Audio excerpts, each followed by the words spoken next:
It is the One Mike with Big Mike show, and as promised, LSU great point guard. Some of you may know him as Chris Jackson. He is Mahmoud Abdul-Raouf, drafted third overall in 1990 by the Nuggets. Follow him on Twitter at Raouf Mahmoud, Rauf Mahmoud, and Instagram is Raouf Mahmoud Abdul. First and foremost, sir, thank you for taking the time out to shed some light on some of the current events that are going on in the National Football League with one Colin Kaepernick. But before we get into that, I got to ask you about something, and I got to tell you something. You are a 2 of 3, and it's something that I say on this show all the time, that in my lifetime, there are 3 dudes that I saw play point guard at the college level, at the collegiate level, that were the coldest I've ever seen. And in no certain order, it's you, Kenny Anderson, and Jason Kidd. Now, you are a 2 of 3. What I mean is I've spoken to Kenny a couple times on the show, and now I've got you. So the last on the college basketball bucket list would be I'm not Chris Jackson. I'm sorry. Jason Kidd. Now, I heard the story a long time ago about you shooting free throws, that when you shot your free throws, you had to hit 100 free throws in a row, but not only hit them, they had to make a certain perfect sound for you. Is that a true story? Well, no, it's not. It wasn't just free throws, and it wasn't 100. But the workouts were very intense, and towards the end of the workout, I had to make. If you can imagine a person being fatigued, exhausted to the highest level, and then your mind is telling you, well, you have to make 10 more shots, but all of them have to be full speed, and they have to be in a row. They can't hit rim. And they have to go straight through, and you can make your 10th, you can be 9 in a row, but your 10th shot goes in, but it hits the rim. You can't take the 10th shot over. You have to start from 0 all over again. So that may take another hour just to finish that. My God. So that's what I call precision shooting. It's just not about making them, it's how you make them. Absolutely. Absolutely. How many threes have you ever hit in a row? I saw a video last year. Steph Curry hit 77 threes in a row at practice. What's your high hitting threes? I've never I don't know. I've never did just threes. I'm pretty much, I shoot all around. That would be interesting to see. Well, no doubt. Yeah. We'll get back into some ball later on, because I got so much, dude, that I would love to talk to you about. But first, I want to actually address the issues of the present week. And the first thing I want to ask you is, with Chris Jackson. Now, for those people who don't know, in 1995, you made the same decision that Colin Kaepernick made, not to stand for the national anthem, based on your belief that the song doesn't stand for people of color. It doesn't represent people of color. You took a lot of heat for it, and at the time, you had already converted to Islam, and you had become Mahmoud Abdul-Raouf. Now, my question is, would Chris Jackson have made the same decision as Mahmoud Abdul-Raouf? Well, I would. That's difficult to say, but if I look back in history, Chris Jackson didn't make that decision. So, I would have to say no, because of where my thinking was at the time, and at the same time, my experiences and my maturity level, as well as my level of courageousness, grew the more that I became aware of what was going on. So no, Chris Jackson wouldn't have done that. Absolutely. I want to get your initial reaction, because immediately Saturday morning I got up, I was getting ready to work out, the TV's on, and I see Colin Kaepernick sat during the national anthem, and immediately my mind went to you. I got on my phone. I told my producer, Renee, I got to get Mahmoud Abdul-Raouf on my show. We've got to talk about this. And as I'm having that reaction, when you heard, I'm not sure when you heard about what was going on, but when you did, what was your initial reaction? Well, you can't escape it. I already felt strongly that my name would pop up into the conversation. That's just the way things that's just the way it works. But I was excited, not because of my name popping up, the possibility of it popping up, but more so that it was going to spark a debate. It was going to it was going to cause people to look in directions maybe that they wouldn't have been in a rush to look into if this wouldn't have happened. And it's definitely needed, especially now in light of what he said and the reasons why he said he wouldn't stand because of the police brutality and the oppression of black folks in this country. And I think really his stand kind of goes beyond that, even though that's what he mentioned. Right. Because they're just serious problems. You know, politicians talk about it all the time. It's about, something's wrong with America, but they're not chastised the way a black athlete is. And there are many reasons, I think, because of, of why that is the case. But I was excited that, okay, here we go. This is an opportunity to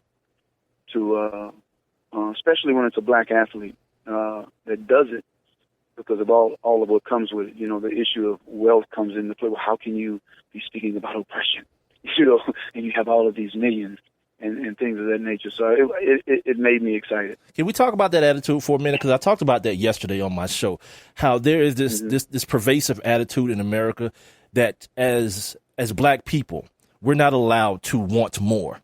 We're only allowed to accept what is given to us, and we should be happy with it.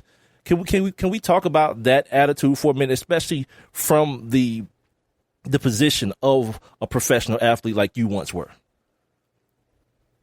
Yeah, I mean, I think you're right to a large extent. I think we've been groomed to think that way.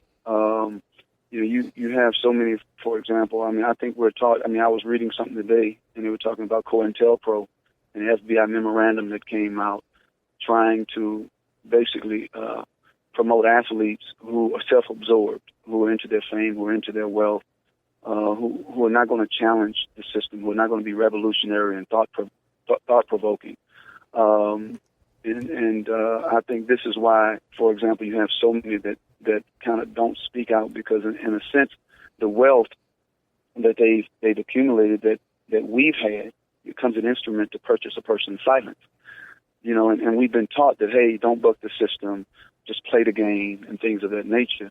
And by doing that, what you're doing is ignoring what's in front of you, and you're just accepting what's happening to you. And we'll never be able to progress having that type of mentality. But and that's just accepting the way things are. And I just disagree with that mentality totally. Absolutely. And like even lately, even when they do speak out, everyone wants to walk the fence. And that's why I was so excited about what Colin Kaepernick did. He actually called out the actual issue. It's not about, okay, we need to stop the violence, blanket covering it with a big blanket. He very pointedly spoke on what he exactly wanted to attack. It is the One Mic with Big Mike show. The other voice that you're hearing is LSU point guard, former LSU point guard, great Mahmoud Abdul-Raouf. Some of you may know him as Chris Jackson. He was drafted 3rd overall in 1990 by the Nuggets. Follow him on Twitter at Raouf Mahmoud and on Instagram at Raouf Mahmoud Abdul. Have you spoken to Colin Kaepernick, or do you plan on, if you haven't, plan on speaking to him if you haven't? No, I haven't spoken to him. I haven't even anticipated doing so. Last I heard, I think I don't know how true it is, but he's in contact with Kareem Abdul-Jabbar, very intelligent brother. But I had mentioned something a while back when it first came out that for sure I'm 1,000% behind him, but not that he needs my voice to validate his position. I think that's another thing too that disgusts me sometimes when it comes to an athlete, or in particular an African American athlete making a decision. Seems like there's always somebody else had to convince him or influence him because he doesn't have a mind of his own. Right. To analyze the situation and say, you know what, I don't like this. And so I made it clear that I just, look, for what it's worth, I back him 1,000%, and he doesn't need my voice to validate, because he's come to that conclusion on his own. But I mean, I wouldn't turn it down to meet him. I mean, I love individuals. I don't care who you are, who make a stand and who are principled and stick to it, and especially what he's doing. I mean, he's in a position to where he can lose millions. Yeah. The threats I'm sure, to his life, similar to what's happened to me. The threats to his family. There was one of his ex-coaches in Nebraska, I read. Nevada. And, Nevada. I think Coach Alt or something like that. I don't know the spelling of the name, but saying that he was selfish. And I said, no, I disagree. I said, I think he's selfless because he has a whole lot to lose. And sometimes I think we think too much before we make a move. Well, and I'm not saying it's wrong not to think of your family. I'm not saying it's wrong not to think of yourself. But it's like Kaepernick said. He said, this is bigger than football. And I think any decision we make, even when you look at history, when you look at the Martin Luther Kings, the Medgar Evers, the Emmett Tills, when you look at all of the Malcolm X's, the reason why we love them so much today is because it was bigger than themselves. Right. And he's thinking about, of course, he from what they said, he consulted his family. But after that, he had to make a decision that he thought was best, that could soothe his conscience. And, said, so I got to make this decision. And he's sticking with it. And man, for me, I got to admire that 100%. And so he has so much to lose. And that makes him, as far as I'm concerned, selfless in his approach. And it makes the coach that said that selfish. Because now you're thinking about more so, your individual self and your family. See, he's thinking about, hey, man, hold on. Yes, I'm thinking about my family. I'm thinking about me. But more so, I'm thinking about the generations that can be impacted and influenced by these decisions, that are affecting us still. Once you had slavery, then you had Jim Crow. And the game, the face has changed. Now you have mass incarceration, as a sister so eloquently states in her book, The New Jim Crow. It's just, it's the same old game, just a different face to it. Absolutely. And at some point, we got to wake up and say, hey, man, enough is enough. Man, I talk about that. And so I applaud the brother, man. I applaud him. I talk about that so much on my show, man. I do a sports show, but I make sure I incorporate the realness of the world as far as exactly what you said. And I try to bring it to the attention of people that the game is continuously changing. Every time you feel like you get caught up, the game is continuously changing on you. I want to touch on something that you just mentioned. You mentioned the things that you went through. And as I went back and read, because when all this stuff was going on, I was like 18 years old, so I was playing ball and chasing tail. So I got it, but as now I'm about to be 40 years old, I get it even more. So I have to go back and read and refresh myself on some of the actual goings on of the time. So you mentioned some of the things that went on with you, and I'm going to mention them in specifics. The NBA fined you. They suspended you. You got a bunch of hate mail. Someone vandalized your property with KKK on it. They burned your damn crib down. Now, while all that's going on, at any point, did a young Mahmoud Abdul-Raouf at any point second guess the decision a little bit? Not even a little bit? No, not at all. What happened? I mean, I just, going back a little bit, I just heard an interview, unfortunately, that Bernie Bickerstaff had made, trying to give the insinuation that the money influenced me to come back. And I've spoken on this issue I don't know how many times, and I'm not even going to address that issue too much. It's just sad that he's. I'm trying to be diplomatic. You don't have to be on my show, liar. brother. But he's a bold-faced liar when it comes to that. But at any rate, what happened was there's a brother that I know and I respect dearly, and being a Muslim, he was giving me an example of how the Prophet approached certain issues, and he said, "Look, you would not, in no way, shape, or form, be wrong for going through with this, but there are also other ways to look at it as well that you won't be compromising your position, because the biggest thing for me was never making a compromise. Yeah. If I felt that I was going to be compromising, man, it is what it is. I'm willing to die if necessary, and I'm not using these words just loosely. I got you. And I'm willing to stick to this because of what I've gone through in my life as a young man, and just getting tired of just not having the courage to say what's on your mind and to take a position. And when he ended up telling me the story, of a certain situation, I got mad at him because I'm like, I like to think of myself as a person that, I appeal to reasoning, And when he told me, I was like, got to rethink. Because I knew what people were going to think, but I said, okay, I'm going to take this approach. And he said, you could pray for those who are being oppressed, everything else, and you can do this, and the platform you can use, as well. And it could have went either way. Yeah. So I decided to do that based upon the information that I got and made sense to me. And as soon as I came back, they began to say, well, you compromised. I said, hold on, stop. No, I'm not compromising. I still believe in what I said, that the flag represents tyranny and oppression. I still believe in everything I told you. So make no mistake about that whatsoever. But if I think that there's a better approach to something, if it makes sense to me, I'm going to take that approach. And if I come to find out that approach was, I'll go back and do what I thought I should have done initially. That's what smart men do. This is what happened. And then, but no, I didn't second guess it. And to this day, I'm still communicating the same belief, even more fervently than before. My man. It is the One Mike with Big Mike show. I'm speaking right now to Mahmoud Abdul-Raouf, former NBA point guard, former LSU great. On Twitter, he's at Raouf Mahmoud. On IG, he's at Raouf Mahmoud Abdul. Now, you talked about compromising, right? And yesterday, I think Colin Kaepernick did the same thing that you did. He is being very, very pointed about staying on message. And that's something that I continue to speak about on my show. Stop being distracted by all this talk about flags and songs and troops and all this kind of stuff. We're talking about black people being victimized by police officers. That's what we're talking about. Exactly. Let's stick to the plan. So in his way of compromising yesterday, instead of sitting, and he actually spoke about it after the game as well, he and one of his teammates, Eric Reed, took a knee. And another guy I saw in Seattle sat as well. I got a couple of questions. Well, you already answered the question about the compromise.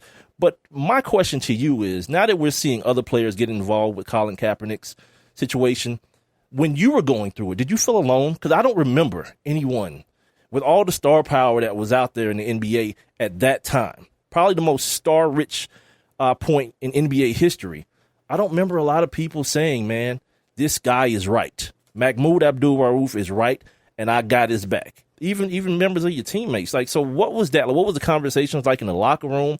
What did you feel? Did you feel alone at that time in the NBA? Well, most of these, if you want to call it support, most of it was anonymous. Most of it was silent. I got you. Just like you have now, you have a lot of people, but they don't want to be mentioned, and I understand it. Is that real support though? No, it's not. But okay. Again, I understand it because we've been groomed to think this way and behave this way because we want to protect our assets, and things of that nature. But like as I said before, this wealth has become an instrument, to purchase our silence, and so even when I was coming up, you had a lot of people behind closed doors. You even had later on, when my career was over, you have some general managers coming out saying, but that's neither here nor there. It did me no good. It did the people, the younger generation, no good. Right. To keep that silent. It's like Arundhati Roy, man, and she has a beautiful quote, and I love it to death. She said, once you see something, you can't unsee it. To be silent about it, to say nothing, is just as political and active speaking out. Either way, you're accountable. Yep. But the politics of silence is not a positive politics. You know what I mean? And so you're thinking that you're saved by not saying anything, but you're really not. You're on the other side of history. And but there were a few. Dikembe came out and he, in his own ways, man, Mahmoud has been doing this and boom, boom, boom, and basically leave him alone. Dale Ellis, actually that night when they were playing Orlando, everybody was facing one way. Dale literally turned in the opposite direction. And Dale is an outspoken kind of guy. He came out, man, he sold you out, Mahmoud. But I wouldn't even, my reasons for doing that really, I wasn't looking for, I wasn't trying to be demonstrative, and I was going through some things. I'm trying to figure this out in my head, and I knew just for me, I just don't agree with it. Yeah. And so whether people accepted it or not wasn't going to change my decision. Whether you agree with me or not, it ain't, in a sense, it's about you, but it's not about you. And the environment was kind of the same, wasn't it? This is what I believe to be true. This is what I believe to be true, but at the same time, I believe it to be true, and I'm doing this because I won't change. And because I don't like what I'm seeing and what I'm hearing. that's affecting not just black folks. Really and truly, what amazed me was even those who are in the military that were born. I'm saying you unfortunately unfortunately you just don't realize that this stand is also for you. For you, you go, and they say, and I don't believe that everybody in the military has an altruistic, a motive when they go. They may come back and say, "Well, I fought for my country." But look, man, I talked to this white woman the other day in the military, and she said, "Look, Mahmoud, from her experience, and I'm not saying this is everybody's experience, but I have a tendency to believe it. From her experience, mostly everybody." And she was in the military, that she has come into contact with in the military. The reasons they're in there is for paycheck, benefits, education. Yep. Not because there's this desire to go fight for your country. Absolutely. But when they come back, if they survive it, they're going to use that rhetoric. Oh yeah, I fought for my country. And so I believe that there are some who do. True. And for those who do that, and they go out there, and they're fair and they're just, I applaud you. But for those who go out there, and we know there's a history of it, they go rape, they murder, they plunder. No, look, man, I don't applaud you. I don't stand for you. Oh, man. And so, man, I'm on a tangent. I kind of forgot where we were headed, but at any rate, it may come back to me. No, it was. And I appreciate the jewels that you're dropping. If you're wondering who the second voice is that you're hearing right now, it is Mahmoud Abdul-Raouf. He is formerly known as Chris Jackson. If you're a big LSU fan, you know what I'm talking about. One of the coldest point guards to ever play at the collegiate level. He was drafted 3rd overall in 1990 by the Nuggets. How old was I in 1990? Like 13. On Twitter, you can find him at Raouf Mahmoud, and on Instagram, he's at Raouf Mahmoud Abdul. One more thing about this, because I got to talk to you about some ball as well, but I want to ask you about this kind of stuff as well, about the country as a whole. And I kind of can, through the conversation, I can get your feeling on it, but I want to get an actual answer. As a man of faith, I don't consider myself one, but as a man of faith, how much hope do you have for this country as it relates to race relations? Because almost every night that I do my show, I tell people I don't have any. Like I'm in straight survival mode when I leave my house, my man, and I'm not even playing. I worry not only about me, I worry about people I don't even know. You see what I'm saying? Like, when is the next time I'm gonna log on to my computer or open up my phone and see another black man with a knee in his back and a bullet in the back of his head for selling cigarettes or CDs or for doing nothing? Right. And I don't have any hope. I want to know how much you have. I think racism, I think economic inequality, I think all of those things, the miseducation, I think it's so deep rooted that it's going to take divine intervention, like when, according to even biblical scripture and Quranic scripture, when God calls the Jews to remain in the desert for 40 years. And the reason that had to be is because the old heads, the slave mentality of those who were influenced of others had to die off. Literally, I think it's going to take divine intervention because it's so deep. I think in pockets, there's pockets of influence, there's pockets of change. Yeah. But in terms of national change on that level, I think we'll always have the powerful trying to subdue and to manipulate and to make others powerless, and you're going to always have those dynamics at play. I just think it's going to take divine intervention, man. But at the same time, I think in light of that, it doesn't mean that we just sit and wait and do nothing. Yeah, and just pray about it. And I'm a big. What's his name? Frederick Douglass is reported to have made a statement. He said, I prayed for freedom for 20 years, but never received an answer until I started praying with my legs. Yeah, man. So praying alone ain't going to do it. Candlelight vigils alone ain't going to do it. Not standing for the flag alone ain't going to do it. Sometimes, look, let's just face it, it's going to take armed resistance. There's a combination of all these things. Look, they didn't get independence from the British in this country in 1812. Just because they sat at the table and he talked to the powerless. But power conceives nothing but power, to nothing but power.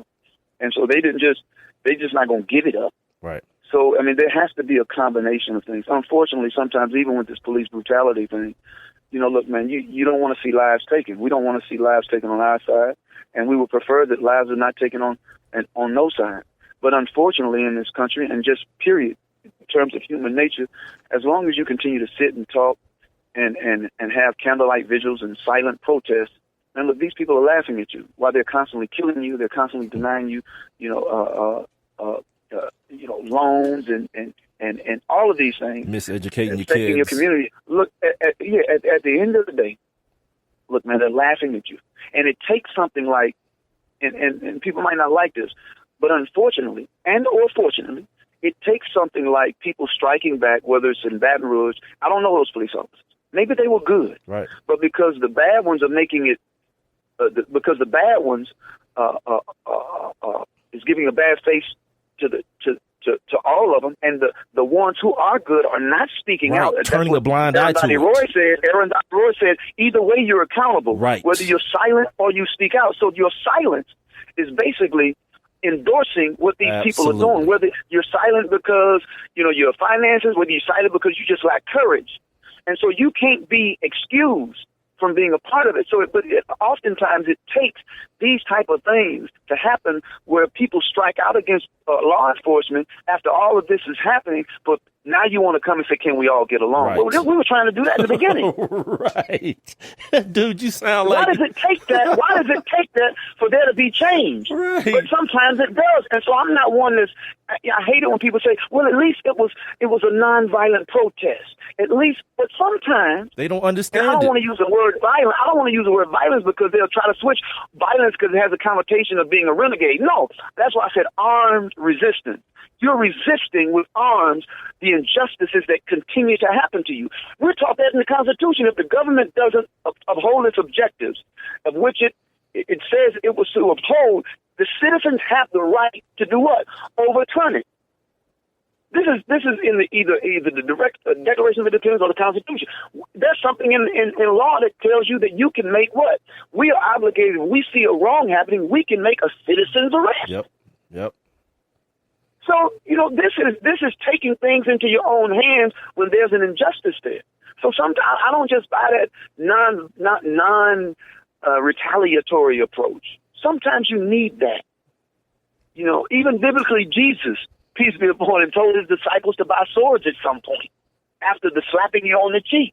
Why did he tell them to buy swords? The time has come, look, okay, enough is enough. We have to now defend ourselves. We have to fight back. Yeah. But they want to keep you on this, I have a dream concept and all of this, turn the other cheek and just, at least it's not violent. But look at the way you're conducting yourself. You're saying one thing and you're doing the opposite. Yep.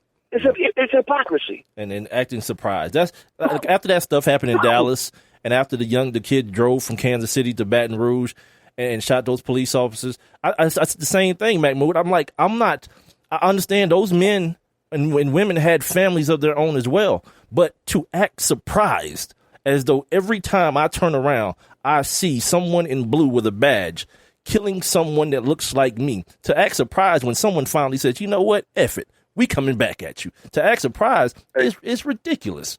Exactly. I could talk to you for all day, but I won't take too much more of your time. Wrapping up here with Mahmoud Abdul-Raouf. He was the third overall pick in 1990 by the Nuggets, an LSU point guard great, one of my personal. You guys have heard me say this on this show many a time, so it's not just because he's here. One of my three all-time best point guards ever to play college basketball. Him, Jason Kidd, and Kenny Anderson, without a doubt. Do your kids and the kids that you work with, I know you do like basketball camps and things of that nature, you speak and do your kids and the kids you work with know exactly how cold you were as a player? Like, seriously. I don't even know. I don't broadcast it. A lot of times the parents may end up showing them stuff. But like when you're at the camp, is this some kid that you sometimes just have to show them the business real quick to let them know this ain't no old man game? Yeah, well, you have to do that every now and then, and that's one of the reasons I try to stay in shape. Because let's face it, man, seeing is believing. You can look at YouTube all day, and there's a tendency with people, even us when we were younger. Well, that's YouTube. I mean, that's then. What about now? Mm-hmm. But when they see it now, they're like, oh, okay. Now you have their attention, and you have to use that as much as you can. And that's why I try to stay in shape, because the overall idea is to look. I just want you to get it, and I just want you to be way better than I or anybody else is to this day. I'm always trying to push them to, don't settle for less. Think outside the box. Don't get comfortable. Literally, I don't care who's out there. Whoever they say is the best, you try to outstrip them in talent and skill and ability. Another story I heard. I started the interview off talking about the story, but another story I heard about you was that when you guys were at LSU, you played with, for those of you who don't know, he played with the great Shaquille O'Neal at LSU. And there was a time where you had to pull him aside and tell him to stop giving reporters one-word answers because they would only look at him as a big, dumb basketball player. Is any part of that story true? And how exactly, if it is, how exactly did that conversation come about? You know what? I would love to take credit for that. I don't remember it. Now, I'm not. I don't know if it happened. Maybe okay. I don't remember. There's so many things I don't remember, unfortunately. I got you. Because I wasn't one to keep a journal, but I'd be interested. If it happened, Shaquille may remember if it in fact happened, but I don't remember it. Got you. It's like somebody said there was a story, and it sounds so good too, and I wanted to take credit, right. but I just can't. They say, man, there was a spot. They said when you used to work in the basement, there was a spot, and you could throw it off the wall. And from a distance, and it'll hit that spot every time, ricochet off the wall and go in. I say, man, I love to take credit for that. I love to tell you that was true, but that's a myth. That didn't happen. Yeah. As we wrap up here, man, what did the NBA deprive us of? Your career was kind of like a blip. I saw something last year. This just comes to mind. I saw something last year. And it's a statistic that you're involved in. I think it's free throw shooting or something of that nature. But you're like 2 or 3 free throws away from being like one of the all-time best free throw shooters, attempts away from being one of the all-time best free throw shooters in the league. I think it's like you, I don't know, John Stockton, Reggie Miller, or somebody. And that made me think, man, because of how your career ended, because of all the controversy, what else, damn it, what else didn't we get? What else did the NBA deprive us of, man, by what they did to you? And well, not just that, but so many others who we don't know about, that things have been done to. I mean, look, man, I going through this league, man, it just became so distasteful just to see a lot of the things I saw, and it's easy to lose the love for the game because of the politics associated. And I don't know how many times I've been into a training camp, and you may see a guy that comes from a black school or a small school, and a guy comes from a big school, has a big agent, and this guy literally is doing, I mean, he's going, the one from the small school or the black school is going to work. Yeah. I mean, you're like, man, I know he's going to make it. And he's in preseason games getting off. But when it's time to make cuts, he's the one that's cut. Because of politics. Mm-hmm. You know what I mean? So it's a lot of guys, not just the ones with names, but the ones who have put in the work that's doing it. They just, for whatever reason, they just pushed to the side and they're forgotten. But, hey man, God knows. You have to think about that decision, in particular the free throws, because it's interesting. And this is my first time saying this live, that it's funny how these same people, because I got to look at the date when this rule came into effect. Okay. And I'm thinking it came into effect after the fact, not during the time I did it. Because they say, well, he didn't make enough shots to be listed into the record book, but yet I have at my house, in my storage, from the NBA, a crystal plaque recognizing the fact that I was the best free throw shooter in the league. Now, how can you give me and honor me with that plaque, right? Why would you give me a plaque recognizing the best shooter, but yet it doesn't go down in the record, in the history book? And you know what? That's a contradiction. That's a contradiction. I think in that article that I read, I think it did mention that they made the stipulation after the fact. I think you're right. If I'm not mistaken, I'm gonna go back and look as well, but I'm almost sure of the same thing. The last and thing if it's after the fact, then you have to question, okay, is it because of this? Bingo. Right. This is the last thing I got for you, brother. And I appreciate your time, man.